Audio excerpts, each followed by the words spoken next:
IMF जिसके आगे जाके हम घुटने टेकते हैं कर्जा लेने के लिए, उस IMF ने बताया कि हिंदुस्तान दुनिया की चौथी बड़ी इकोनॉमी बन चुका है। इस टाइम तीसरी इकोनॉमी जो है वो जर्मन है। और आपको याद होगा कि प्राइम मिनिस्टर नरेंद्र मोदी ने जब इलेक्शन के टाइम था तो उन्होंने कहा था कि तीसरी गवर्नमेंट आएगी मेरी और मैं तीसरी इकोनॉमी भी बन के दिखाऊंगा। तो जर्मन को बीट करते हुए हिंदुस्तान बहुत जल्द नजर आएगा। देखें, जब मैंने आपको बताया था ना कि हिंदुस्तान चौथी इकोनॉमी बन जाएगा, तीसरी बड़ी इकोनॉमी बन जाएगा, तो आप हंस पड़े थे आगे। लेकिन इस बार मैं आपको हंसने नहीं दूंगा। इस बार आप देखिएगा, जाए फिर दोबारा चैलेंज करता हूं कि हिंदुस्तान 2027 के एंड में या 2028 में हिंदुस्तान तीसरी बड़ी इकोनॉमी बन जाएगा, दुनिया में अनाउंस हो जाएगा, दुनिया के टीवी में, दुनिया के अखबार में ये खबर आ जाएगी। मिलिट्री के लोग भी मर्दान मौजूद है इधर, साथ आ जाए। अगर आप कोई बात करना चाहिए तो जरूर करिएगा। किसी एजेंसी के तो नहीं है कोई जो पाकिस्तान से मोहब्बत करने वाला है, उसके लिए जरूरी है कि हिंदुस्तान से नफरत करे। और अगर पाकिस्तान से ज्यादा मुसलमान हिंदुस्तान में रहते हो तो फिर क्या करें? फिर भी नफरत करें। और हिंदू अगर आपको प्रॉब्लम नहीं दे रहे तो फिर भी नफरत करें। तो आप फिर बांग्लादेश से नफरत क्यों नहीं करते? आप अफगानिस्तान हमारे हमसाये से नफरत क्यों नहीं करते? आप चाइना से नफरत क्यों नहीं करते? हिंदुस्तान जिसके साथ हम खाते पीते, जिसके साथ हम रहते थे, जिसके पास हमारे बड़े पले बड़े जवान हुए हैं, जहाँ से हमने खाया पिया, उससे हम नफरत कर लें, ये क्या बात हुई? हिरोशिमा की आप एग्जांपल देना। हिरोशिमा तबाह हो गए, मेरी बात नहीं खत्म नहीं। अब देखे हम जो बात कर रहा हूँ, वो तबाह होकर दोबारा डेवलपमेंट की तरफ आ गया। वो फिर दुनिया की तीसरी चौथी पांचवी बड़ी इकोनॉमी बन गया। हम कहते हैं एटॉमिक पावर है, हमारे एटॉमिक पावर से हमने क्या फायदा लिया? पुरानी गाड़ियां नहीं चलती उधर। उन्होंने एक लिमिट रखी हुई है कि इस मॉडल से इस मॉडल तक गाड़ी चलेगी, और जो पुरानी गाड़ी है वो दूर देहातों में चली जाएंगी। अभी चेक कर लेते हैं, जो लोग देख रहे हैं इंडिया से, कमेंट बॉक्स में बताइएगा जिसके पास गाड़ी है वो कौन सा मॉडल गाड़ी। दोस्तों नमस्कार। दोस्तों, पाकिस्तान का एक चैनल है रियल इंटरमैन, ये शोएब चौधरी जी के चैनल है। इस पर मैं अपना रिएक्शन वीडियो बना रहा हूँ। आशा करता हूँ कि आप सभी लोग को वीडियो पसंद आएगी। मिलते हैं दोस्तों वीडियो के अंत में। पर अपनी क्या ओपिनियन रखते हैं? अस्सलाम वालेकुम। जी वालेकुम अस्सलाम। कैसे हैं आप? ठीक है अल्हम्दुलिल्लाह। लेकिन चोई साहब, मुझे आपकी खबर का मजा नहीं आया। कि दुनिया की चौथी बड़ी इकोनॉमी हिंदुस्तान बनने जा रहा है। और आपने खबर को कोई मजेदार, जैसे मीडिया मसाले लगा लगा खबर बताता है, इस तरह आपको खबर सुनानी चाहिए। आज की ताजा खबर, ब्रेकिंग न्यूज, इस तरह की स्टोरी को पता चले कि हिंदुस्तान चौथी बड़ी इकोनॉमी बना है। लेकिन इसके ऊपर भी बात करते हैं। सबसे पहले बात करना चाहूंगा चोई साहब दिवाली के ऊपर। देखिए मेरी बात सुने चोई साहब, आपको आइडिया होगा कि आबिद अली ना किसी से डरता है ना किसी से लेके खाता है। पाकिस्तान का वजीर आजम भी हो, कोई गलत बात कर रहा हो, गलत फैसला हो उसका, तो उसके ऊपर भी आबिद अली बोलता है और बात करता है। चाहे वो पाकिस्तान के अदारे हो, उसके ऊपर भी आबिद अली खड़ा होकर बात करता है। लेकिन जिस जगह पे पाकिस्तान ने कोई अच्छा काम किया है, उधर भी बात करनी चाहिए, उधर भी अप्रिशिएट करना चाहिए। मुझे बड़ी खुशी हुई सीएम पंजाब, वजीर आला पंजाब मरियम साहिबा के ऊपर, कि बड़ी खुशी हुई कि इन्होंने प्रॉपर एक दिवाली का फंक्शन सेलिब्रेट किया।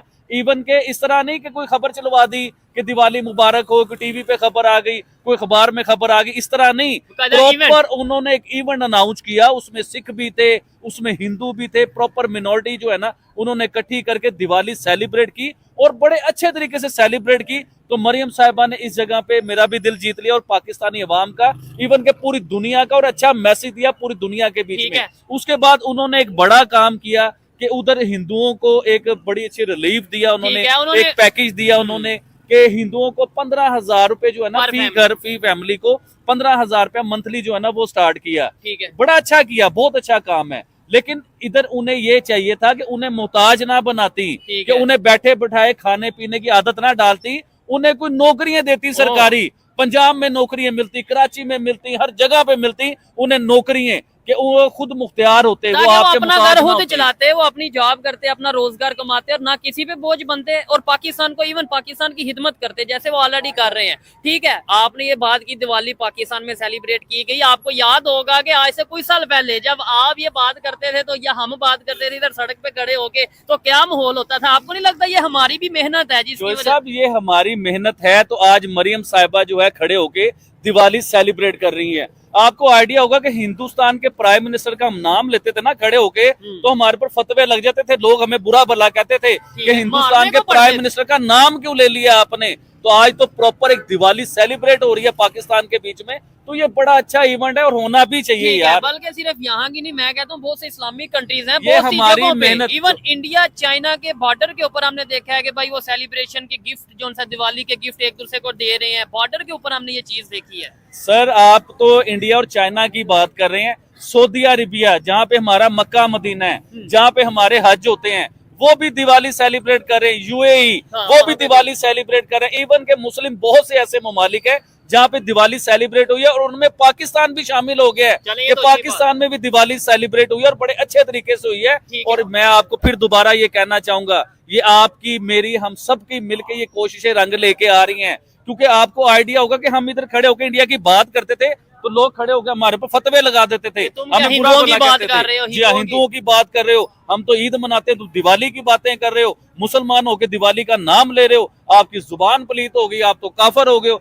इस तरह की बातें। तो आज मरियम साहिबा ने दिवाली सेलिब्रेट करके सब बातों के जो है ना सबके मुंह बंद कर। अच्छा ये चीज है, चले हमारा टॉपिक तो वही है कि भाई दुनिया की चौथी बड़ी इकॉनमी बनने जा रहा है 2025 में, लेकिन हमने ये चीज चेक की है कि इंडिया के जो प्राइम मिनिस्टर है उन्होंने भी सेलिब्रेशन किया, लेकिन उन्होंने जहाँ पे की है वो एक बड़ी स्पेशल जगह, बॉर्डर पे जाके अपने जवानों के साथ उन्होंने। साहब मैं ये अब पहली बार नहीं हुआ, मैं बड़ी देर से ये चीज नोट कर रहा हूँ कि हिंदुस्तान के जो प्राइम मिनिस्टर है ना, देखें वो दिवाली सेलिब्रेट करना चाहें तो अपने घर में वजीर आजम हाउस जो है उधर दिवाली सेलिब्रेट कर सकते हैं। दिल्ली के बीच में बड़े प्रोटोकॉल से लेट के मजे से पूरा एंजॉय कर सकते हैं, बड़ा बड़ा एंजॉय कर सकते हैं। लेकिन उन्होंने वो छुट्टी नहीं मनाई, उन्होंने वो एंजॉय नहीं किया, उन्होंने अपने सोल्जर के बीच में जाके वो अपनी दिवाली सेलिब्रेट करते हैं, क्योंकि वो सोल्जर वो हैं कि वो हिंदुस्तानियों को, चाहे वो पाकिस्तानी सोल्जर हो, चाहे हिंदुस्तानी सोल्जर हो, चाहे हमारी ईद हो, चाहे उनकी दिवाली हो, अपनी कंट्री के लिए देखे बॉर्डरों पे खड़े होकर अपने लोगों को चैन की नींद सुलाते हैं, अपने लोगों को दिवाली सेलिब्रेट करवाते हैं, ईद सेलिब्रेट करवाते हैं। तो प्राइम मिनिस्टर नरेंद्र मोदी का ये इकदाम बहुत ही पसंद आया कि देखे दूर जगहों पे जाके, सर नजदीक नहीं, वो दूर जाके बॉर्डर्स के ऊपर जाके वो दिवाली सेलिब्रेट करते हैं अपने लोगों के साथ। ये पूरी दुनिया को मैसेज देते हैं या अपनी आर्मी को ये मैसेज देते हैं कि वो उनके साथ खड़े हैं। अच्छा खैर टॉपिक की तरफ आते हैं, क्या कहना चाहेंगे, ये वही IMF है जिससे पाकिस्तान जो है हम लोग, अच्छा हाँ क्या, अच्छा मिलिट्री के लोग भी मर्द मौजूद है, इधर साथ आ जाए, अगर आप कोई बात करना चाहिए तो जरूर करिएगा, किसी एजेंसी के तो नहीं है कोई। अच्छा चले ठीक है। अच्छा मुझे ये बताएं, क्या समझते हैं कि वो IMF जिसके पास हम जाते हैं कि भाई हमें $1 बिलियन दे दो, पाकिस्तान की हालत इस टाइम बेहतर नहीं है, 2 बिलियन 4 बिलियन 8 बिलियन दे दो, हम पाकिस्तान को चला लें, उसी IMF ने ये कहा है कि भाई इंडिया दुनिया की चौथी बड़ी इकॉनमी बन चुकी है, ऑलमोस्ट 2025 में ऑफिशियली बन जाएगी। नहीं साहब, ये खबर इस तरह है कि आज की ब्रेकिंग न्यूज, हाँ सबसे पहले ये कहें कि आज की ब्रेकिंग न्यूज के हिंदुस्तान दुनिया की चौथी बड़ी इकोनॉमी बन चुका हुआ है। ये आपने कागजों में देखा होगा, देखें एक रिपोर्ट शाया होती है, हर साल की नई रिपोर्ट होती है, तो वो जो रिपोर्ट आई है उसके मुताबिक तो हिंदुस्तान दुनिया की 5वीं बड़ी इकोनॉमी है। चंद महीनों बाद जो नई रिपोर्ट आनी है उसमें हिंदुस्तान, आप देख लीजिएगा, हिंदुस्तान दुनिया की चौथी बड़ी इकोनॉमी बन चुका होगा, क्योंकि IMF जिसके आगे जाके हम घुटने टेकते हैं कर्जा लेने के लिए, उस IMF ने बताया कि हिंदुस्तान दुनिया की चौथी बड़ी इकोनॉमी बन चुका है। और खाली चौथी बड़ी इकोनॉमी नहीं बना, मैं आपको थोड़ा सा पीछे लेके जाना चाहूंगा। बरतानिया जिसने हमारे ऊपर, हिंदुस्तान के ऊपर राज किया, बड़े सगीर पाक हिंद होता था, इधर हमारे पर राज किया, जैसे चोरियां की, जैसे बहुत सी चीजें निकाल के अपने मुल्क में लेके गए, इवन के बड़ी ज्यादतियां की, बड़े जुल्म किए इस बड़े सगीर पाक हिंद के ऊपर उसने।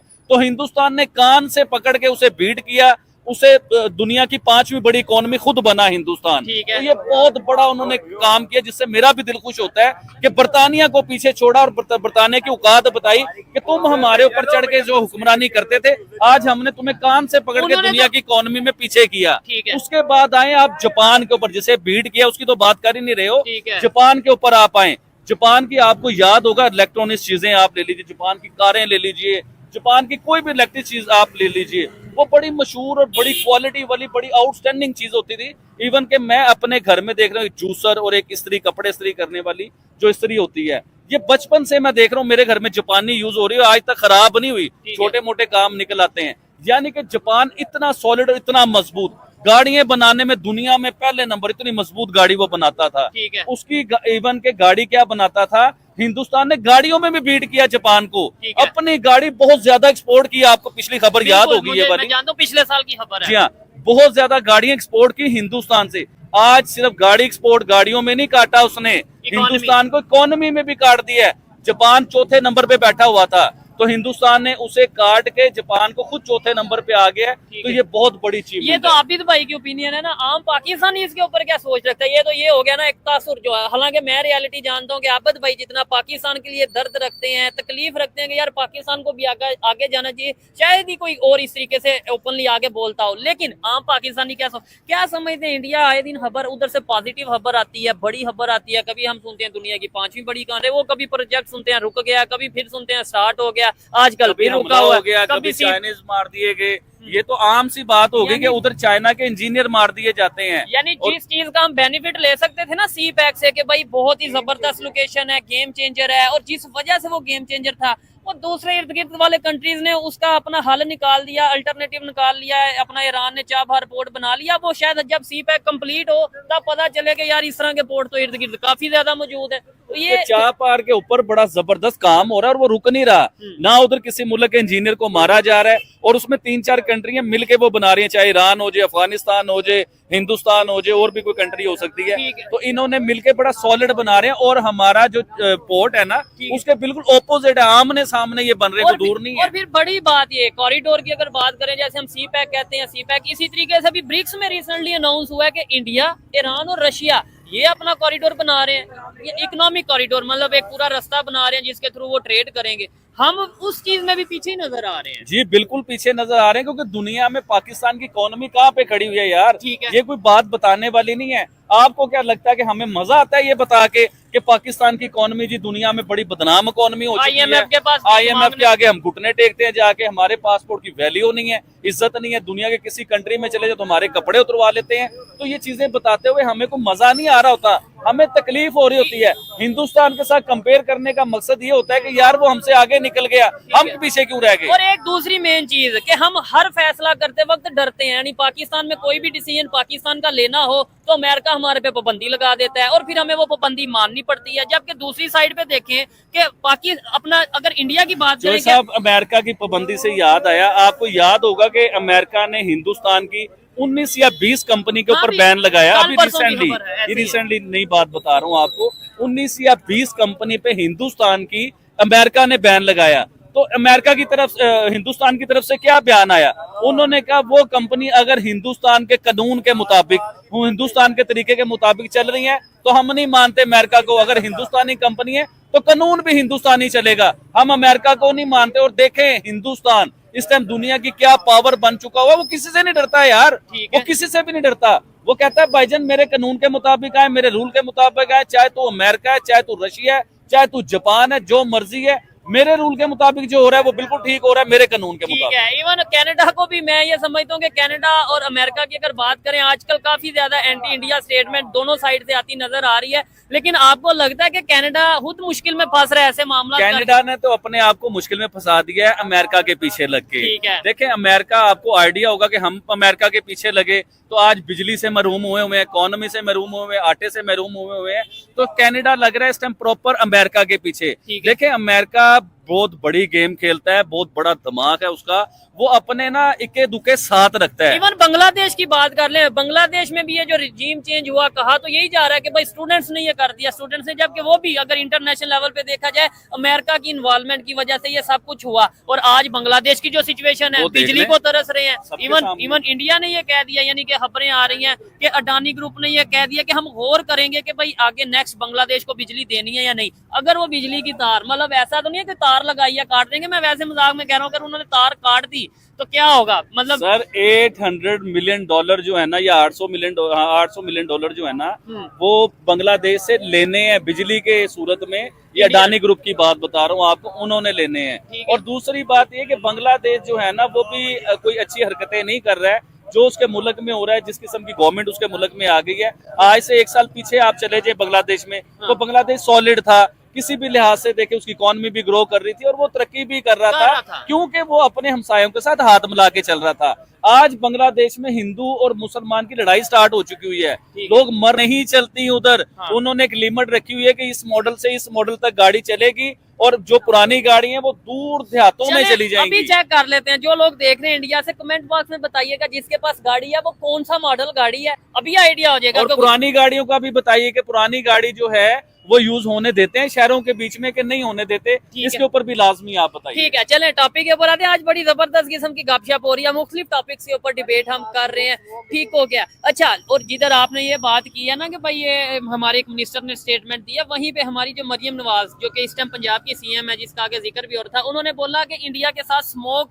डिप्लोमेसी करते हैं, मतलब उन्होंने रिक्वेस्ट की है हिंदुस्तान को, उन्होंने इल्जाम नहीं लगाया। देखिए, जिन्होंने मरियम औरंगजेब ने इल्जाम लगाया और मरियम सीएम साहिबा जो हैं उन्होंने इल्जाम नहीं लगाया, उन्होंने रिक्वेस्ट की कि आओ मिल के काम करें। और मरियम साहिबा चल रही हैं अपने वालिद के नक्शे कदम पे, क्योंकि उनके फादर जब वजीर आजम थे, जितने भी टेन्योर 3 बार वजीर आजम रहे हैं, तो उनके हिंदुस्तान के साथ तल्लुकात बेहतर रहे हैं, हमेशा बेहतर रहे हैं। तो मरियम साहिबा भी आज भी यही बात करें कि हम हिंदुस्तान के साथ मिलकर काम करना चाहते हैं, हम हिंदुस्तान के साथ हाथ मिलाना चाहते हैं। और ये जो ये मौसम की चेंजिंग है, जो ये सारा स्मोक जो आ गया हुआ है, इसके लिए हिंदुस्तान हमारे साथ मिलके काम करे, ये पाकिस्तान की वजीर आला कह रही है। और ऐसा हो क्यों नहीं सकता? मैं ये एक बहुत बार सवाल कर चुका हूँ। अब तो मैं ये कहता हूँ इंडिया और चाइना आपस में ये चीजें डिस्कस कर रहे हैं कि यार हम रिलेशन बेहतर कर ले, हम जो उनसे ट्रेड कर ले, हम ये कर ले। पाकिस्तान इस आप बताएं, इंडिया से ट्रेड होनी चाहिए, रिलेशन बेहतर होने चाहिए? नहीं होने चाहिए। क्यों नहीं होने चाहिए?